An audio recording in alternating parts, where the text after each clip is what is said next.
ករណីឧបទ្ទវហេតុដែលឡានខាងក្រោយក៏បានបើកបុកពុឡានខមុបបង្កទៅជាការឆ្លោះប្រកែកគ្នារកខុសរកត្រូវតែបើយើងយោងទៅលើទស្សនវិជ្ជាច្បាប់នៅកម្ពុជាតើករណីនេះអ្នកណាខុសអ្នកណាត្រូវប្រកប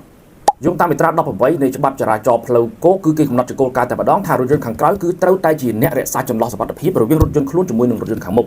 ដែលការរក្សាចន្លោះសុវត្ថិភាពនេះគឺដើម្បីវត្ថុបំណងពីរយ៉ាងទី1គឺជាការបង្ការករណីដែលរថយន្តខាងមុខគាត់ជន់ប្រាំងហើយទី2គឺជាការបង្ការករណីដែលរថយន្តខាងមុខគឺគាត់ត្រូវឈប់ដោយចៃដន្យណាមួយទីចេញពីគោលការណ៍នេះគឺវាបានសេចក្តីថាឧបទ្ទវហេតុកើតឡើងគឺដោយសារតែភាគីរថយន្តខាងក្រោយនេះគឺគាត់មិនបានរក្សាទុកចន្លោះសុវត្ថិភាពដោយច្បាប់កំណត់វាបានសេចក្តីថាបើសិនជាទុកចន្លោះសុវត្ថិភាពដោយច្បាប់កំណត់នេះគឺឧបទ្ទវហេតុនេះមិនអាចកើតឡើងបានទេពេលលុះណាតែមាន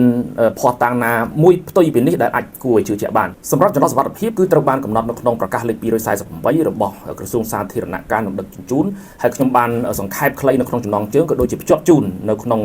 រូបភាពជាលក្ខណៈសង្ខេបនៅក្នុងវីដេអូនេះផងដែរសរុបមកវិញជាគោលការណ៍ច្បាប់គឺថារថយន្តខាងក្រោយគឺត្រូវតែរក្សានៅចន្លោះសុវត្ថិភាពដោយច្បាប់កំណត់ឲ្យបានដាច់ខាត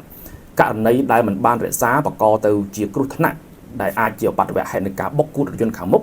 គឺរថយន្តខាងក្រោយត្រូវបានសន្មត់តែម្ដងថាមិនបានរក្សាទុកចន្លោះសុវត្ថិភាពហើយត្រូវរ៉ាប់រងរាល់ការខូចខាតដែលកើតចេញពីឧបទ្ទវហេតុនេះ